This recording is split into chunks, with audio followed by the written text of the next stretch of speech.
누가복음 9장 57절에서 62절까지 한 절씩 교독하겠습니다.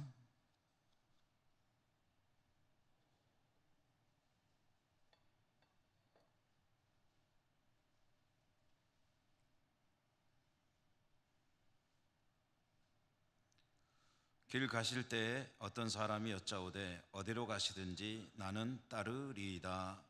예수께서 이르시되 여우도 굴이 있고 공중에 새도 집이 있으되 인자는 머리 둘 것이 없도다 하시고, 또 다른 사람에게 나를 따르라 하시니 그가 이르되 나로 먼저 가서 내 아버지를 장사하게 허락하옵소서. 이르시되 죽은 자들을 장사하게 하고 하나님의 나라를 전파하라 하시고, 또 다른 사람이 이르되 주여 내가 주를 따르겠나이다 마는 나로 먼저 내 가족을 작별하게 허락하소서. 예수께서 이르시되 손에 쟁기를 잡고 뒤를 돌아보는 자는 하나님의 나라에 합당하지 아니하니라 하시니라. 아멘. 주님 은혜가 함께 하시기를 기원합니다. 수요 성경 읽기, 오늘 이제 신약 성경으로 들어와서 35번째 누가복음 말씀 읽었습니다. 주님의 공생애를 1막, 2막, 3막 이렇게 구분해 본다면 1막은 갈릴리에서의 일어난 일들 이야기, 2막은 갈릴리를 떠나서 예루살렘으로 십자가를 향해 가는 이야기, 제 3막은 예루살렘에서 벌어지는 이야기들, 이렇게 여러분 머릿속에 기억을 해 두시고 지금은 이제 2막이 시작되는 이야기다라고 생각하시며 성경을 함께 읽어 나가시면 전체적인 흐름을 이해하는 데 도움이 되실 겁니다. 이제 1막을 매듭 짓고 2막으로 들어서서 제일 먼저 이제 예루살렘으로 갈 때가 되었다. 그래서 출발하시게 되는데 제일 먼저 소개된 에피소드는 제자들의 폭력 이야기였습니다. 예수님 일행이 이제 갈릴리에서 예루살렘으로 지도를 보셨죠. 가려면은 이 정상적인 길로 가려면은 이제 사마리아를 지나가야 됩니다. 그래서 제자를 먼저 보내셨고 사마리아 지역으로 들어가려고 하실 때에 사마리아 사람들은 예수님이 유대인이다, 예루살렘으로 가신다 하니까 이제 거부하는 모습을 보였죠. 그러자 제자들 중에 우레의 아들이라는 별명을 가진 세베대의 아들 요한이 예수님에게 아주 거칠게 제안을 했습니다. 저것들을 싹 쓸어버릴까요? 그런 의미로 말을 꺼냈을 때 주님께서 아주 심하게 그를 책망하셨다. 마치 귀신을 책망하듯이 책망하셨다. 그리고서 사마리아 지역을 당장 그 마을로 들어가지 않고 이렇게 돌아서 우회해가지고 예루살렘으로 가는 길로 가셨다 하는 이야기를 우리가 지난 수요일에 보았습니다. 제가 전에도 말씀드렸지만 파스칼의 말이 생각이 나죠. 정의가 없는 힘은 폭력이고 힘이 없는 정의는 무기력합니다 라고 했는데, 여러분 어떤 형태든 힘이 있는데요, 그 힘이 의롭지 못하게 사용된다면 그것은 폭력이 됩니다. 나에게 어떤 힘이, 그것은 이제 물리적인 힘뿐 아니라 어떤 권한이든 권능이든 어떤 자격이든 능력이든 뭔가 발휘할 수 있는 그런 힘이 있을 때 그것을 의롭지 못하게 사용하는 것은 자신이 알든 모르든 폭력을 휘두르는 것이 될 수가 있다. 그러므로 참 힘을 가지고 있을 때 조심해야 되는 거죠. 이것은 주님께서도 정말 경계하시는 일이었습니다. 주님이 힘이 없어서 그렇게 무기력해 보이게 당하셨느냐, 십자가에 죽으셨느냐 하면 그건 아니죠. 자, 어찌됐든 이제 지난 수요일에 보았던 이야기는 그 이야기였고요. 이어지는 말씀 이제 우리가 7절부터 읽었는데 57절에 보시면 길 가시는 도중에 이제 이런 일이 있었다라고 소개가 되고 있죠. 길 가시는 도중에 어떤 사람이, 이제 누군지는 정체는 밝혀지지 않았습니다. 어떤 사람이 주님에게 말을 하는 겁니다. 뭐라고 했냐? 저는요, 선생님 가시는 곳은 어디든지 따라가겠습니다 라고 말을 했습니다. 이 사람이 누군지는 모르지만 이렇게 말을 한 것으로 보아서는 일종의 제자 지망생이라고 보면 되겠죠. 제자가 되고 싶은 사람, 기존의 제자는 아닐 것입니다. 그런데 예수님을 따르는 것은 제자들만 있는 것은 아니고 또 다른 사람들도 많이 있는데, 그 중에 한 사람이 저는 선생님만 따라가겠습니다 라고 이제 말을 꺼냈다는 거죠. 제자 지망생이죠. 왜냐하면 이 사람 같은 경우에는 스스로 자기의 의지로 주님을 알게 되었고, 주님을 따르는 것에 대해서 또 결단을 하였고, 그래서 주님을 따르겠습니다 라고 자기 입으로 물어본 것도 아닌데 자기 입으로 그런 의사를 밝혔으니까 제자가 되고 싶은 사람이라고 말할 수 있겠죠. 이 질문에 대해서, 그의 이제 질문이 아니고 따라가겠습니다 라고 한 이 말에 대해서 그 이야기를 듣고 주님께서 하신 말씀이 뭐냐면 조금은 엉뚱한 대답인 것 같아요. 뜬금없는 말씀인 것 같습니다. 뭐라고 하셨죠? 여우도 굴이 있고 공중에 새도 집이 있으되 인자는 머리 둘 곳이 없도다 라고 말씀을 하셨습니다. 이것은 그 의미를 먼저 말씀드리면, 네가 그 말한 그렇게 사는 그 길이 쉽지가 않다, 참 어려운 일이다 라는 이야기를 하신 것이죠. 제자의 길, 제자도라고 보통 말하죠. 제자의 길, 제자도를 주님께서 이렇게 표현하셨죠. 누구든지 나를 따르려거든 자기를 부인하고 자기가 져야 될 십자가를 지고 나를 따를 것이니라.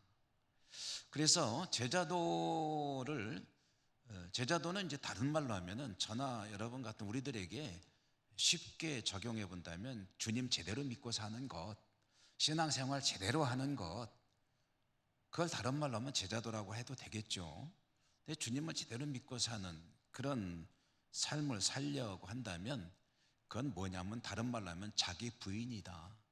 자기 부인, 자기를 부정하는 것이다. 자기를 부인하는 것이 제자의 길을 따르는 것이다. 그러면서 오늘 우리가 읽은 이 말씀 속에 세 가지 케이스를 가지고 제자도에 대해서 이야기를 하고 있습니다. 세 가지 이야기죠. 첫 번째는 지금 방금 읽은 그 대목입니다. 어디든지 따르겠습니다. 이 말은 제자도라는 관점에서 말하면 저는 주님의 제자가 되길 원합니다. 제자의 길을 걷겠습니다 라고 자기가 스스로 밝혔는데요. 그런데 주님께서 하신 말씀은 여우도 공중의 새도 다 자기 거처가 있다는 거죠. 그런데 인자는 그렇지 않다. 나는 그런 거 없다 라고 말씀을 하셨거든요. 이 말이 가지는 속뜻이 뭐겠습니까? 주님을 제대로 믿고 믿음으로 살기를 원한다면, 그 제자의 길을 걷기를 원한다면 그 길은 어떤 길이냐면은 비유하자면 나그네의 삶이다 라는 이야기입니다. 나그네로 사는 것이다. 어떤 마을을 가지고 여러분 가정을 해봅시다. 어떤 마을에 자기 집이 있으면은 그 마을 주민이죠. 거기 사는 사람입니다. 그런데 그 마을에 집이 없는 사람, 거기 안 사는 사람이죠.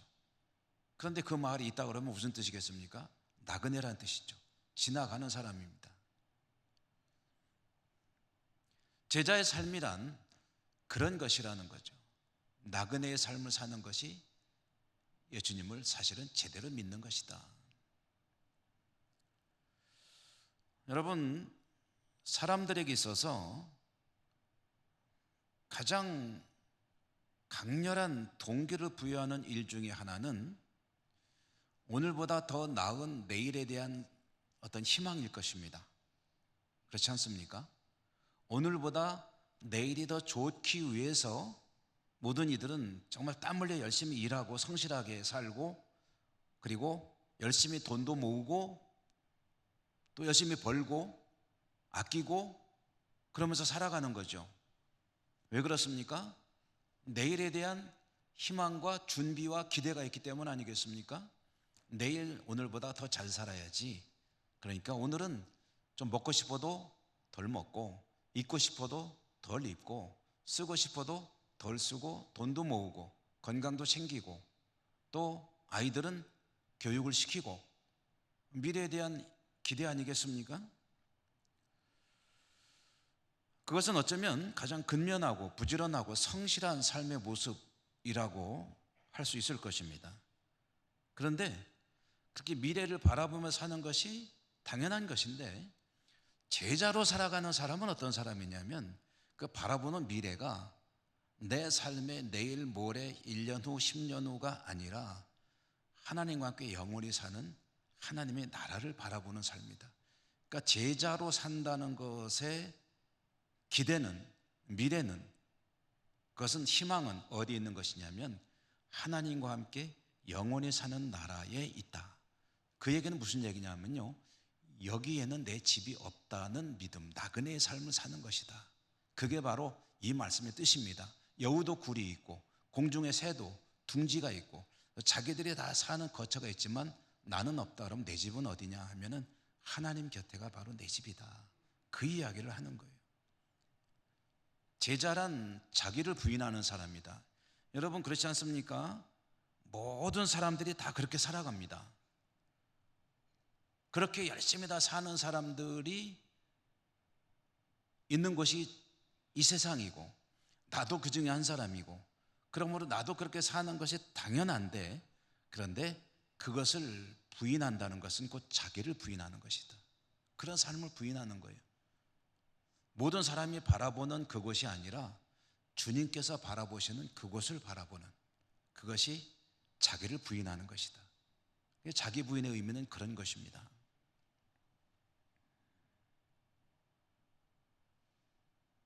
선생님 가시는 곳이라면 어디든지 저는 따라가겠습니다 라고 이 사람이 호언장담을 했습니다. 그런데 이 사람이 실제로 자기 호언장담대로 주님의 뒤를 따라갔는지 아닌지는 오늘 이 말씀이 밝혀주지 않습니다. 이 사람이 따랐느냐 안 따랐느냐를 말하려는 것이 아닌 거죠.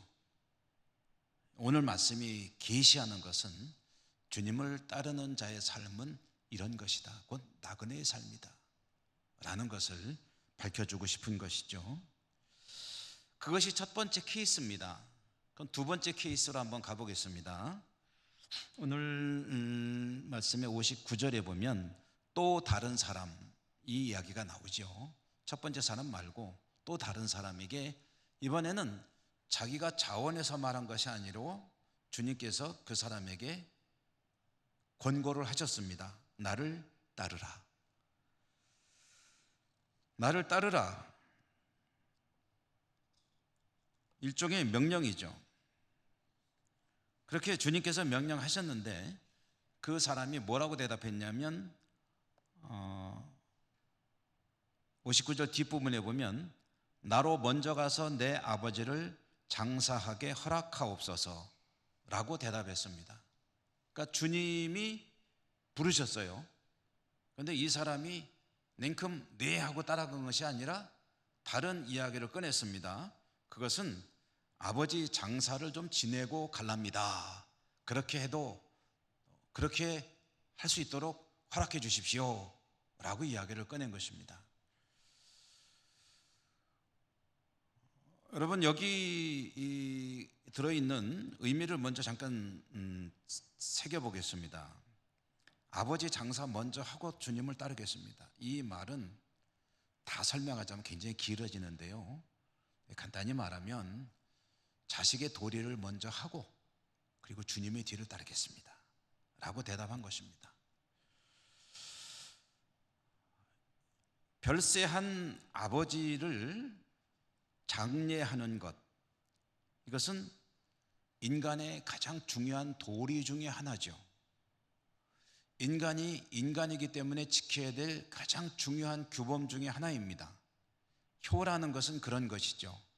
자녀가 부모에게 효하는 것은, 효를 행하는 것은 인간 사회가 유지되는 가장 근본적인 규범 중의 규범이라고 할 수 있을 것입니다. 성경도 그렇기 때문에 이 효를 대단히 강조하고 있고요. 10가지 계명, 하나님을 향한 계명과 인간과 인간 사이에 지켜야 될 계명을 종합해 놓은, 요약해 놓은 10가지 계명 중에서 인간과 인간 사이의 계명의 첫 번째가 바로 내 부모를 공경하라입니다. 그러니까 이것은 사람이 살아가면서 지켜야 될 가장 근본되는 으뜸 가는 도리다라는 것을 알 수가 있죠. 그리고 이스라엘 사람들, 유대인들은 여기서부터 수많은 가지쳐 나온 율법들이 있지 않습니까? 그 율법들에 의해서 아버지가 별세했을 때 장례하는 것은 굉장히 정중하고도 정성을 다해서 장례를 하도록 규정을 하고 있습니다.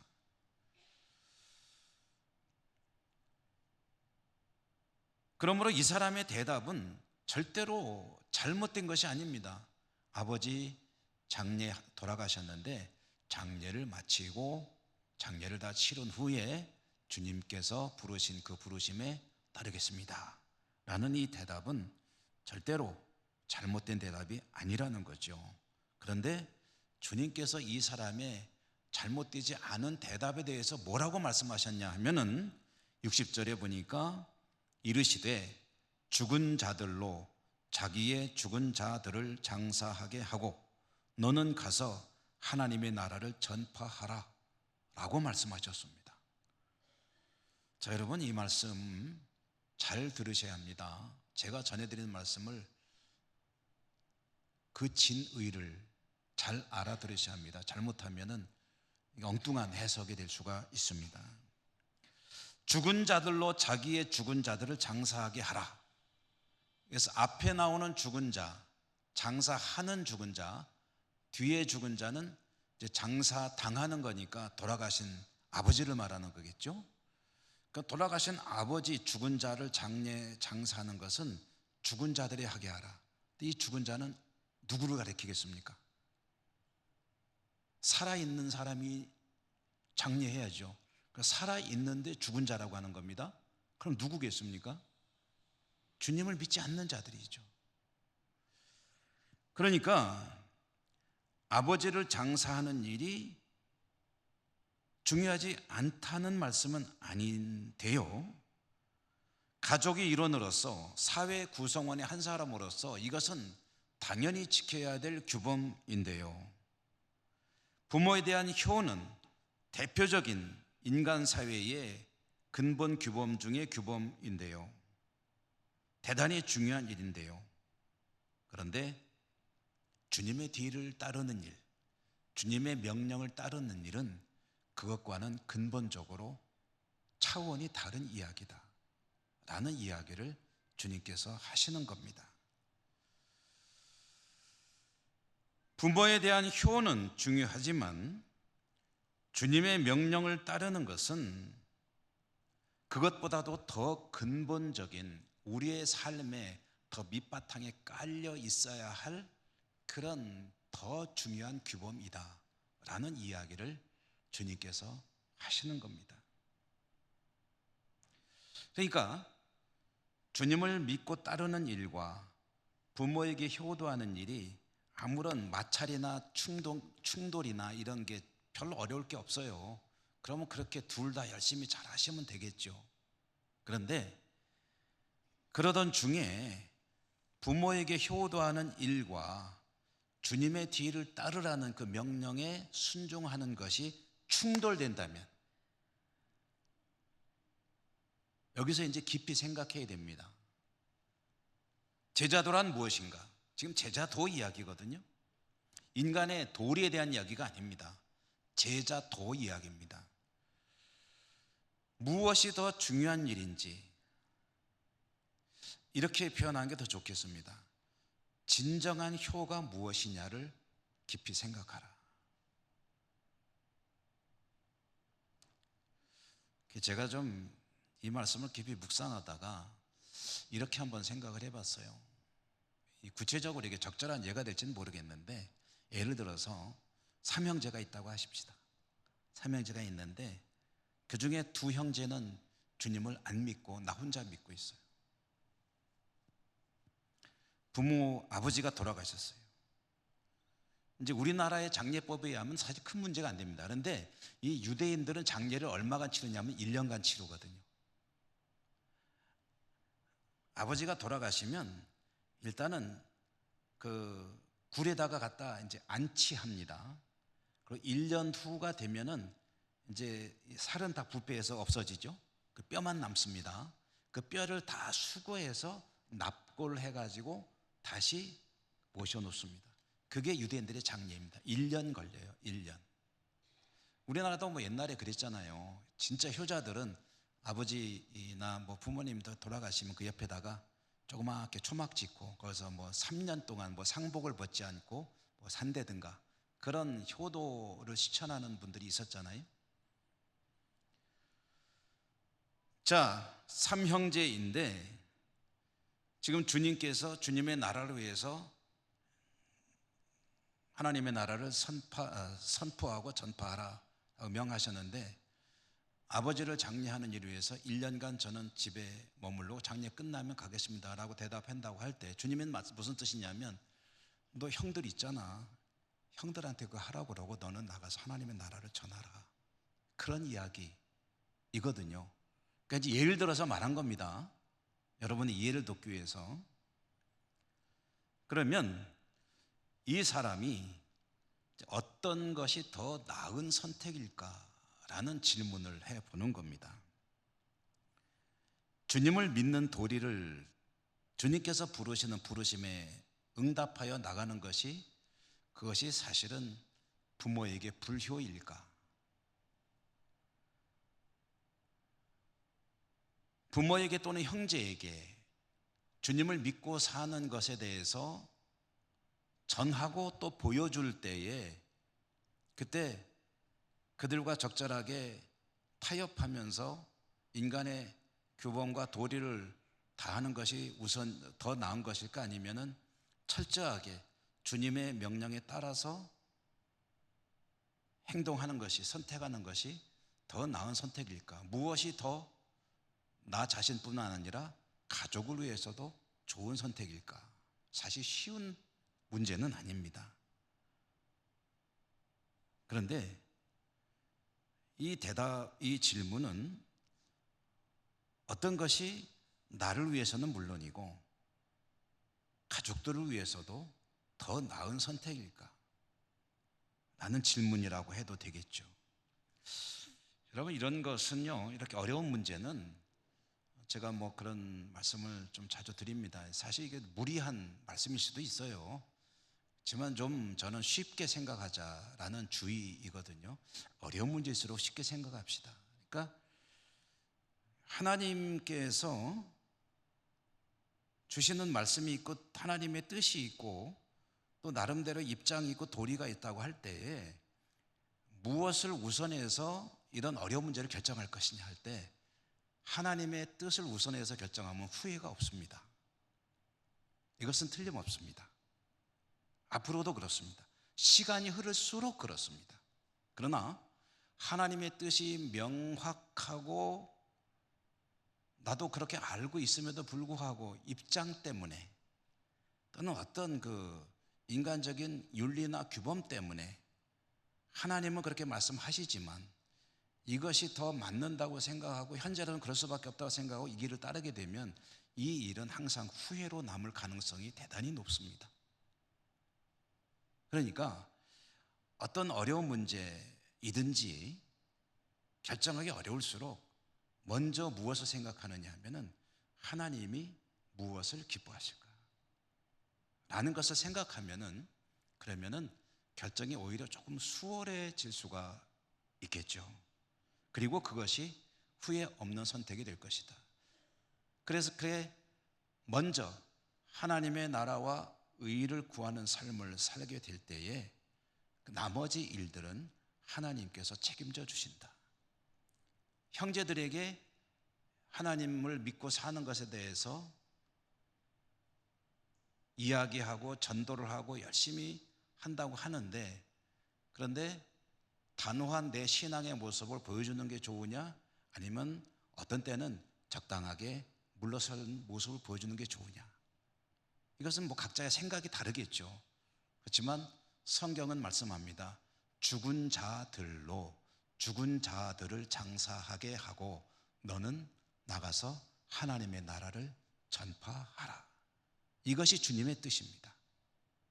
그리고 제가 드린 말씀으로 비유해 본다면 주님의 뜻을 우선하여 결정하는 것이 후회가 없는 것입니다 라는 뜻이 되겠습니다.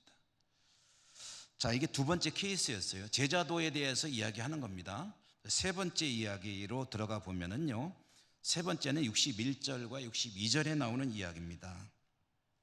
또 다른 사람의 케이스죠.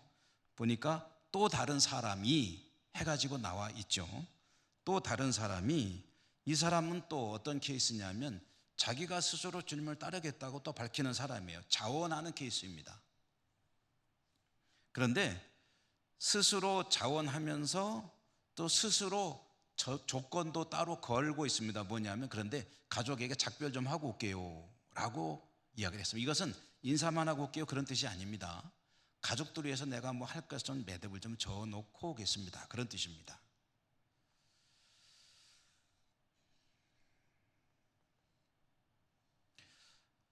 이렇게 가족에게 뭔가 좀 미련을 두고 주님을 나는 따르고 싶은데 가족들 때문에 못 따라요, 지금 당장, 그런 뜻도 되잖아요.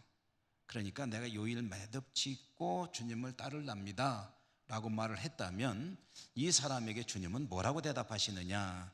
62절에 보니까 손에 쟁기를 잡고 뒤를 돌아보는 자는 하나님의 나라에 합당하지 아니하니라 라고 말씀을 하셨습니다. 여러분, 쟁기를 잡고 뒤를 돌아본다는 게 어떤 것이죠? 저는 뭐 쟁기질을 한 번도 안 해봤습니다. 참, 그래서 제가 이런 말씀 드릴 자격이 있는지 모르겠지만, 그런데 쟁기를 잡으면 앞에 보고 가야 되는 거 맞죠? 예, 앞만 보고 가야죠. 옆에 보면은 이게 이제 똑바로 이제 갈고 나가야 되는데, 옆에 보거나 뒤를 보면, 이게 뒤를 보면은요, 나도 모르게 방향이 틀어지게 되어 있습니다. 그렇더라고요. 쟁기는 아니래도 다른 것들도 그렇더라고요. 운전을 해도 그렇고요. 그러니까 앞을 똑바로 보고 나가야 전방 주시 의무, 운전하는 분들에게는 전방을 똑바로 보고 나가야 되는데, 쟁기를 잡았으면 그래야 되는데 쟁기를 잡아놓고 딴 데 쳐다보고 가는 자는 합당하지 아니하다라는 이야기입니다. 뜻이 뭐 그렇게 어렵지 않죠. 반듯하게 밭을 가려면, 이 말은 하나님의 나라, 하나님의 의를 제대로 추구하는 삶을 살려면 뒤를 돌아보지 마라, 주님만 바라보고 나가야 한다, 그 이야기를 들려주시는 거죠. 제자도는 사실은 인간적인 차원에서 보면 많은 것을 희생하고 많은 것을 포기하고 많은 것을 단념하고 살아가는 것이다. 그러므로 맨 앞에 첫 번째 케이스로 보면 나그네의 삶이다 라고 이야기를 한 것입니다. 오늘 여기 또 조금 더 깊이 들여다보면요, 이런 이야기도 들어있습니다. 첫 번째, 두 번째, 세 번째 케이스 중에 두 번째 케이스는 효에 관한 규범 아닙니까? 아버지를 장사하겠습니다. 이것은 율법입니다. 율법 하면은 누가 떠오르십니까? 모세죠. 모세의 율법 이야기입니다. 세 번째로 가족에게 작별하는 이야기는 어디서 나오는 이야기냐면요, 선지자 엘리야가 자기 후계자 엘리사를 부르실 때에 엘리사가 뭐라고 대답하냐면은 가족에게 인사하고 오겠습니다 라고 대답을 하거든요. 그때 엘리야가 그것을 허락해 주거든요. 그러니까 이 세 번째 사람 이야기는 엘리야와 엘리사의 고사에서 나오는 그런 선지자의 이야기입니다. 그러니까 두 번째와 세 번째는 율법과 선지자 이야기라는 것이고요, 구약의 율법과 선지자의 규범들이 대단히 중요합니다. 잘 지켜야 합니다. 그렇지만 주님은 말씀하시는 거죠. 그들이 최고의 가치로 지금 여기고 살아가는 율법과 선지자, 중요한 규범이지만, 중요한 계명이지만, 그러나 주님께서 지금 명하시는 제자의 길을 따르는 것, 그것이 그보다 더 중요하다라는 이야기를 들려주시는 것이죠. 이것이 근본적인 규범입니다. 여러분, 제가 서두에 말씀드렸습니다마는 주님의 뜻을 따르는 것이 맨 밑바탕이라는 이야기는 효라는 것도, 가족을 돌보는 것도, 그 어떤 것도 이 주님을 따른다는 이 바탕 위에서 고려가 되어야 된다라는 그런 이야기입니다.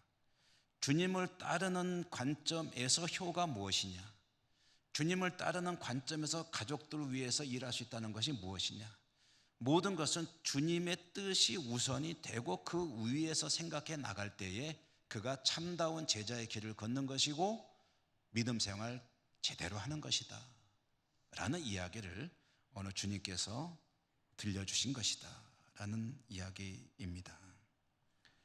어려운 일이죠. 정말 복잡 다단한 인간사에 있어서 이 말씀을 그대로 적용한다는 것은 정말 어려운 일입니다. 망설여지는 경우가 한두 번이 아닐 것입니다. 누구에게나 마찬가지입니다. 그런데 주님은 또 제자의 길을 걷는 자들에게 약속하셨죠. 누구든지 나를 위해서 이것도 버리고 저것도 버리고 부모나 형제나 전토나 이런 걸 다 버렸다라는 얘기는 그걸 내팽개친다는 뜻이 아니라고 그랬죠. 그보다 더 우선한다는 뜻이라고 그랬죠. 주님보다 우선하지 않는다. 그런 자에게 뭐 어떻다고 그랬죠? 주님께서 주신 약속, 영생을 얻지 못하는 자가 없고 100배나 얻게 되리라 라고 말씀하셨습니다.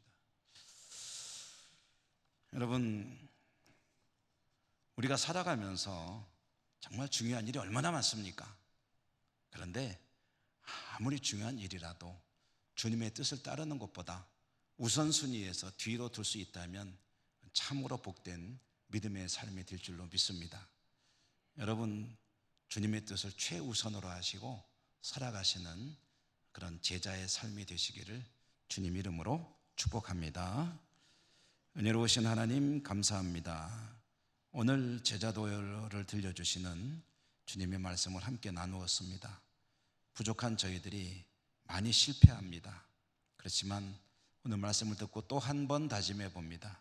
제자의 길을 잘 걸어가는 저희 모두가 될 수 있도록 성령님 인도하시며 축복해 주옵소서. 예수님 이름으로 감사하고 기도드립니다. 아멘.